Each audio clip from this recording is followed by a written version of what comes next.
You know, most Friday afternoons we tape a piece for our program on the streets of New York City. Now, this, of course, takes planning, meticulous preparation, and a lot of hard work, so it was only a matter of time before we said to hell with it. Instead, we decided to wander around aimlessly, pick up a couple of strangers, and hang around with them all afternoon. And here, boys and girls, is what happened. Hi. Oh, how are you today? Good, how are you? Pretty good. What's your name? Right outside their hotel, we met Neil Bordy and Tanya Anderson, just in from Louisville, Kentucky for a weekend vacation. What are you doing right now? We're just getting ready to go out and do a little sightseeing. And would you mind if we came along with you? Would that bother you? Because as it turns out, we really have nothing to do today. It's too bad. Yeah. They planned to spend the afternoon sightseeing and agreed to let us tag along. I'm guessing it was the jet lag. Taxi! Hey! Right here! Taxi! Huh? What? Empire State Building. And step on it.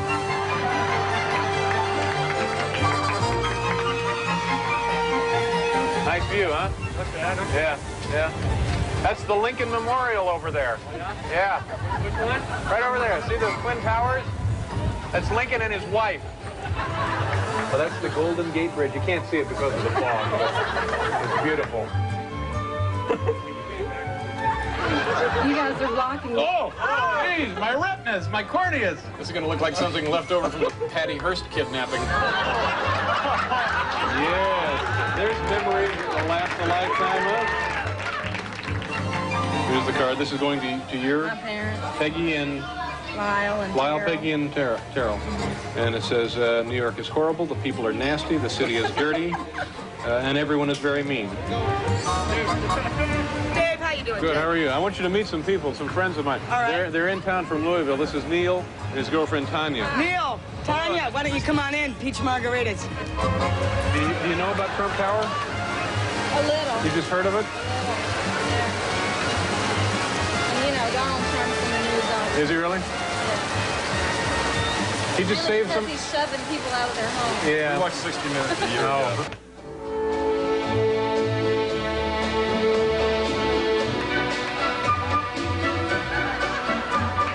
Hi, how are you? Are you the security man? Yes. You carrying heat? Keep an eye on you. Yeah. Do you have a gun on you? Yes. Show us your gun. I don't think it'd be.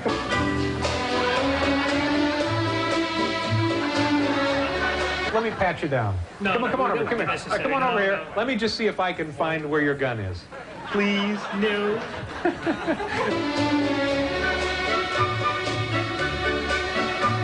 What does that The go way it's for? cut. That's $10,000. 10 grand. I don't know, that might be a little showy with that necklace. Foxes are what, they're clubbed to death? No, no, no. Well, they have to be very carefully Yeah. put to sleep. Are they shot in the head? What?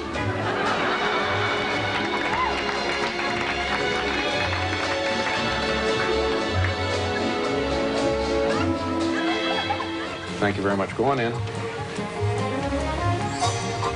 Thank you again. Oh my gosh. Don, Dave Letterman. Nice to see you. How are you? Nice seeing you. Nice. Would you like to come into the office? Yeah, let's go into the office. Because I need to talk to you about the heating in my building, Don. Don, where is Doug Flutie, for heaven's sakes? Doug! Where the hell do you have him? All right, I have one more question and then we're out of here. It's the middle of a Friday afternoon. You didn't know we were coming. Absolutely. You said, come on up. How busy can you be? I'm not busy. I have nothing to do. You know my truth? I have nothing to do. I wish I had more to do. What would you be doing I if think you I'll could go to do it? Louisville. You should. We'll do a couple of real estate deals in Louisville. There's a spot over here down on the carpet. Look into that. Thank you very much. Bye-bye. All right, let's get out of here. Don't touch anything. Let's go. Let's keep going. That's about it. And after this, you're pretty much on your own. Nice meeting you. right. Take Thank care. you. Have a good time. Thank you. Bye-bye. Bye-bye. Keep your hand on your wallet. All right, bye-bye.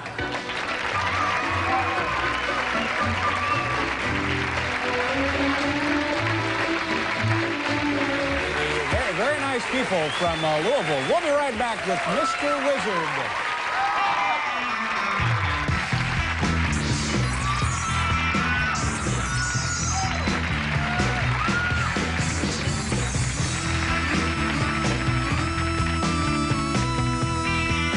Has enough money to give everyone in the audience tonight $1 million.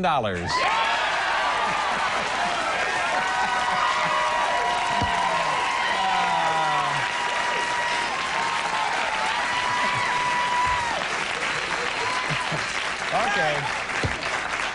Okay, we'll see what kind of mood he's in. Ladies and gentlemen, please welcome the author of this book right here, Trump, The Art of the Deal, Donald Trump. Hi, Donald. Good to see you. Nice of you to stop by. Thank you, David. You know, at the beginning of the show, I said you either love him or you hate him. Now, do you find that that's true, or does everybody love you, or does everybody hate you? No, most people love me, and a few really have great distaste for me, David. And why is it that those people, that few, would not care for you? Because you're so successful? I can't imagine. No, I don't think so. It's just I sort of speak my mind a little bit like you in that respect. Yeah. A little bit like A little bit like me. Not too much, hopefully. How much are you worth right now as you're sitting right here? Zero idea, David. It depends on what's happening with the world and the market. But the $1 million for each person in the audience sounds like it could be an intriguing idea. Yeah.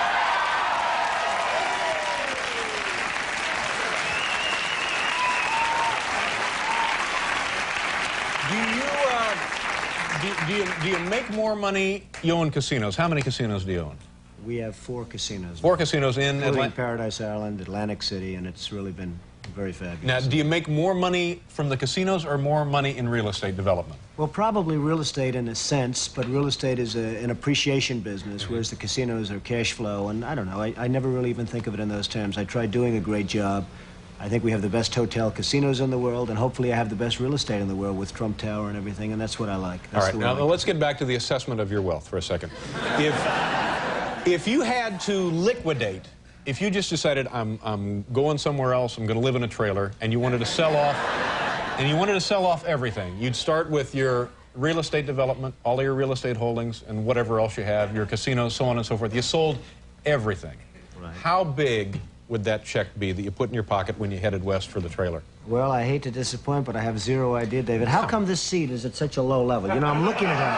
He's got this stage rigged, folks. No. But that seat is a good half, 6 inches higher than my seat. And so am I. Huh? I see. But no, I'm serious. I think that this... I'm not going to get you off that subject. No, this is... I think this is the kind of thing that people love to fantasize about, because you are unquestionably one of the most successful men in the country, if not the world, and also one of the wealthiest. So, give us a figure that we might ponder here. You'll never get it out of me, David. You'll never get it out of me. You'll try, but you'll never get it. Let's get something like how we're going to become more successful. Let's talk about that. I read something this afternoon that said in the bank right now you have $500 million in cash. In cash. Is that a fair? Which paper did you read that in? Well, I can't divulge those sources. You have to give me the newspaper. No, just tell me, is that not true, or is that close? Am I nuts here? Well, I don't know. You have to tell me where you got that, David. This is a very unusual interview, folks. You won't put a figure, just an imaginary figure? Never would. $1 billion. You're worth $1 billion? Perhaps. Perhaps. Perhaps. Are we the low side of perhaps or the high side of?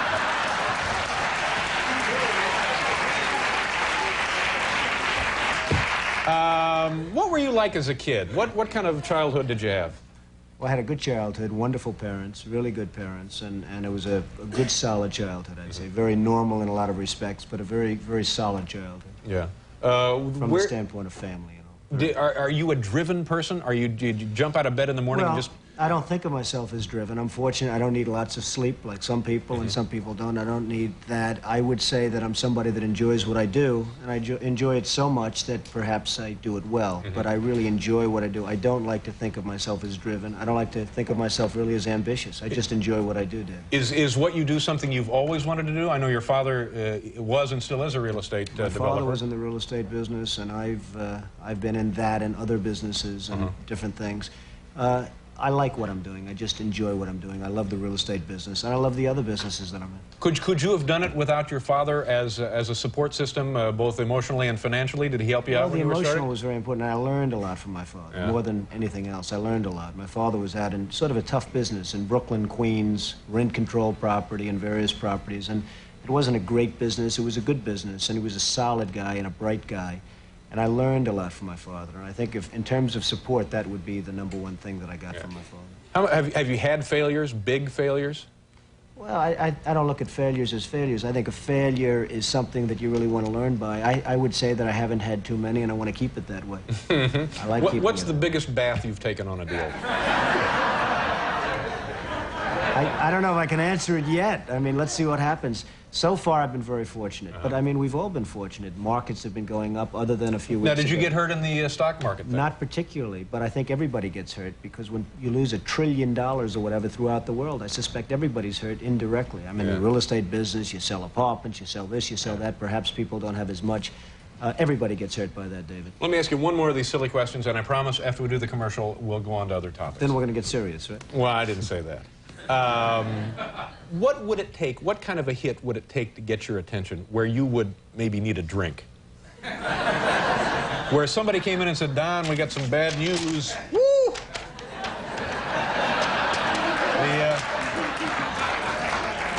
That's 7-Eleven in Akron. Well, what? Hopefully, David, I wouldn't be in a position where I'd have to take that kind of... I know that. I know. We're just pretending. I just want to tell you that. You act like you're running for something. No. We'll do a commercial. We'll let him think some of these over and try and get a straight answer.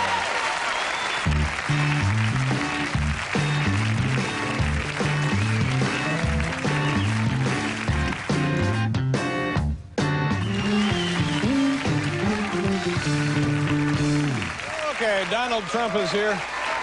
You're on the cover of the new issue of People magazine. I don't know what I'm beating around the bush here. I don't know why you're being so goofy about this. It says on the cover, you're a billionaire. It does say that? Yeah. Well, if so people says it, I would have to believe it. When people say so. What's the deal with you and Ed Koch? Is this an old irritation between the two of you, or is this something new? No, it's really not. Ed Koch is a man who I've liked at some points in terms of... I have no objection to Ed except for one thing. He's not a very capable or competent mayor. He's done a fine job. He's done a bad, as most of you New Yorkers would probably know, he's done a pretty bad job running New York, and that hurts me and it hurts everybody. And when I see somebody that's not competent and he's running something, and something that I have really a big stake in, it bothers me and I do something about it. Are you speaking from a position of somebody who has a lot of really special interest in the city? No, it's not I do have a special interest. I have a special interest in New York. New York City is a hot city. It's a great city. It's the greatest city in the world, according to many, and according you're here, and we're also here. Right. And I hate to see some of the things happening with New York that have happened under the Koch administration. So I hit him pretty hard in the book, but I hit him fairly in the book. I hit him very fairly. Yeah. Probably very hard in the book, but very fairly.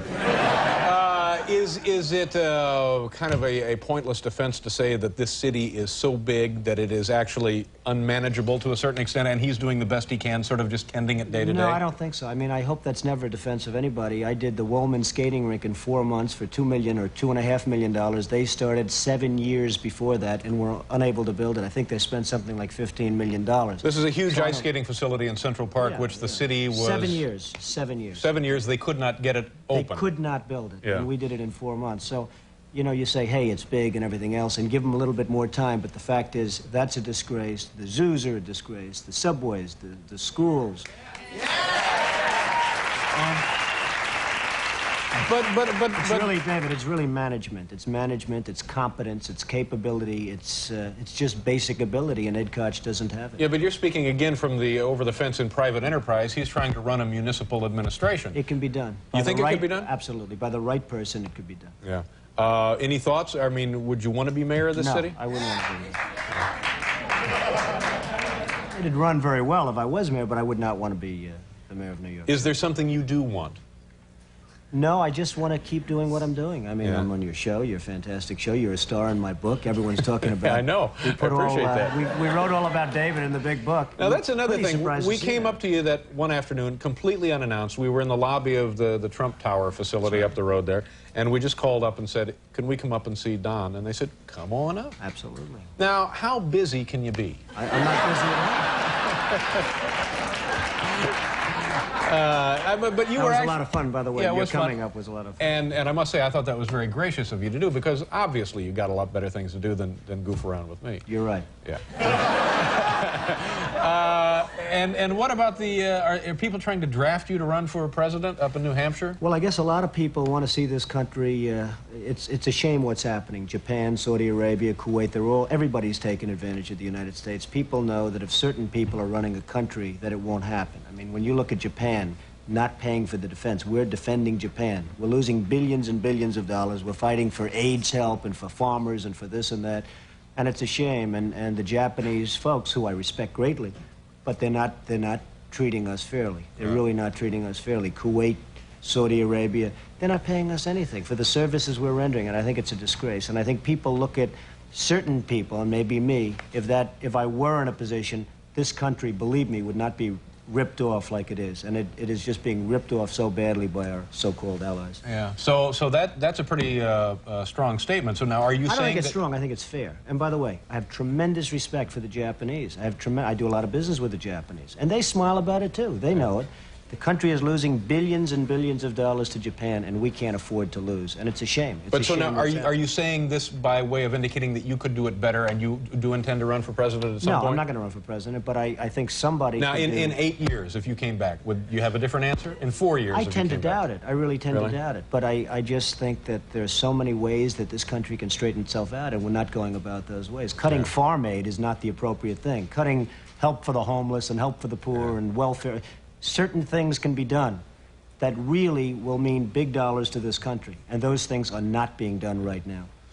Let me ask you one other question, because I know you have other appointments and stuff to get to. If you go to dinner and the bill is like, say, $25, how much of a tip would you throw down? Well, you know, the way I feel about tips, if somebody does a super job, I give more than anyone. And if somebody does a lousy job, I probably give less than anybody. And that's the way I feel about life. Life should be, you should be rewarded for competence and capability and doing a job and having a smile on your face, maybe, if that's the case. And I'm a pretty good tipper when somebody's good, and I'm a pretty lousy tipper if somebody's not good. So that's the way it is. But, you know, sitting here listening to this stuff, it seems to me you are dying to get to some public platform to superimpose those feelings upon the American awareness. Well, maybe so, but I'm not. I would like to have the feelings known and let somebody else do it, and it can be done. If the ball's carried correctly, it can be done. Yeah, but if you want something done right, do it yourself. Here is the book. It's Trump, the Art of the Deal, and this is Donald Trump. Donald, thank you very much for coming out. We'll be right back.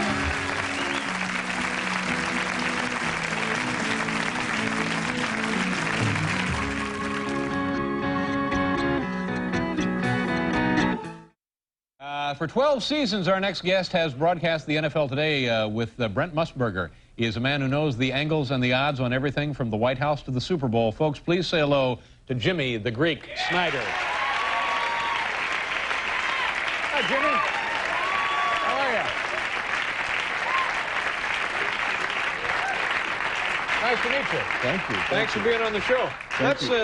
Since I can make it all even, you can come on our show tomorrow, then tell us what's wrong with the Giants. All right, I'll be happy to do that. Okay. All right. Let's I mentioned here the White House to the Super Bowl. Since we just mentioned it, since we were talking about Gary Hart, could you now give us odds on the Republican nominee, the Democratic nominee, and the ultimate winner? And Gary Hart, too? Huh? Yeah, whatever See you what want. Too much love's done for you? What's that? It blows out your brains. Okay. That's mine. I see. Okay. Now, the Republican nominee, it's 8-5 that Bush beats Dole. Uh-huh. Now, it's 6-1. You can't guess who the Democrat's going to be, and I don't care who you take. Yeah. And it's 50-1 against Hart. Uh-huh. And are there odds now on Cuomo being brought back into the fray? Well, if anybody would make them, it would be me, and I don't think Cuomo wants to run, but I would have to make him a 20-1 shot. Mm-hmm. Only because he doesn't want to run. If he would run, he'd be a 3-1 shot. Yeah. If Iacocca would run, he'd be 2-1. You know. Is that right? Yeah. You think so? Definitely. What about a guy like Donald Trump, who looks like a candidate somewhere down the road, but won't really say anything? You know, I'm glad you asked that. But you see, there's a difference here. There's a way of doing this. Donald is a Republican sort of in the middle of the road. he'd have to leave that side because Bush and Dole have that all tied up. I'm talking about the delegates. But if he would leave and go on the Democratic side, he could bury all these people. Look at Hart. I mean, all of a sudden, he's #1. I mean, that's an impossibility. Now, Mr. Trump is arrogant, he's egotistical, but he's smart, and he's beautiful, and he knows how to do things. Right. If he would switch to the Democratic side, he could win the Democratic nomination because he knows how to put things together, put slates together in every state. He could win because then he'd go against Bush, and I'll tell you something. It would be a close election. I know that sounds ridiculous. No, it does sound ridiculous because I think when people I mean from the standpoint when you talk to Donald Trump, you think maybe in 4 years or in 8 years, but now to suddenly there's nobody there, David. Yeah. But things have already started, and for him to announce that he's switching parties, I mean, who's going to accept that? And Reagan did. Why not? Well, all right. Now, how do we describe you? You're a professional gambler, and I was a professional. You don't gamble gambler anymore? No. Yeah. Oh, except on the market every morning, like 500 or 600 shares of stock every day. But most of your life, that's how you made your living, right? 1962. Yes. I think you were the first gambler that Americans probably became aware of on a national basis. That's because I made the numbers first. That was all. You know, I mean, I've been around for 50 years, so consequently. Do you remember how you started gambling? What your first bet was? How much? The first you won? big one I remember. What the was first that? time I bet $500 or more was on Lewis against Smelling, 1930 something, 39 or something. I had to borrow $500 so I could lay 9 to 5. Had this been something you got from your family or your friends? Were they all gamblers as well? No, I was born in Steubenville. I was born in Steubenville, Ohio. I mean, and I was 25 before I found out that gambling was illegal because they had 11 gambling houses in a town of 40,000. Is that right? You know, I say that. I mean, it's kind of cute, but it's true. Yeah. If you had to exist, you either had to work in a coal mine or a steel mill or gamble, and I thought that was easier. Now, when you were gambling regularly, on any given weekend, how many different bets at how much money would you have out? No, you don't. When I was gambling, I never played a lot of games. I would wait and play a lot of money on one game. Like, give us an example. Well, the big one that I lost, in fact, was Kentucky against Santa Clara in 1950. And I bet $250,000 on it. But you know... I'm sorry? $250,000 on one game? Yeah, but I lost it. Jeez, that's But you know, I depressing. bet $50,000 on the other 5 bowl games that day, and I won all 5 of them. But you know what? Goes to show you how reaching smart for I my was. wallet to give you a hand, and you broke you don't even have then to- that day. Yeah, I broke even, but the whole thing about it, you know, today there's people in Vegas and around the country that do that every week. Yeah. I mean, it was nothing. It's really mushroomed, hasn't it? It sure has. Do you remember your single biggest win and your single biggest loss? Was that it, the $250,000 loss? A big win was Truman against Dewey, you know. Really? You had money on that? Yeah. I didn't have to put up too much for that. I wouldn't think so. And how much did you end up bringing home? I took 17 to 1. I mean, it's a matter of record that I won 170,000. But Winchell was around, and somebody, you know, by the time the story was told and retold, he had me winning $1,700,000, and I had the IRS on my back for about 7 years after that. How are you and Brent getting along? Wasn't there about 5 years ago, you guys got into a scuffle in a bar or something? Now listen, we've been together for almost 13 years. We're entitled to one argument. I mean, you know, you have that many arguments with your wife every week. No, Brent said something he shouldn't have said, and I did something I shouldn't have done. He and I are the closest of friends. I saw him on your show. But somebody did get punched, right? Well, it was about even. All right, a little punch out. Did you hear that, Paul? We're entitled to one punch out. This is the man you see every, I guess, Saturday and Sunday now, right? Well, Saturday and Sunday this week, right? Yeah. And next week also. Jimmy the Greek. Pleasure to meet you, Jimmy. Thank you very much for being here. We'll be back with Ryan.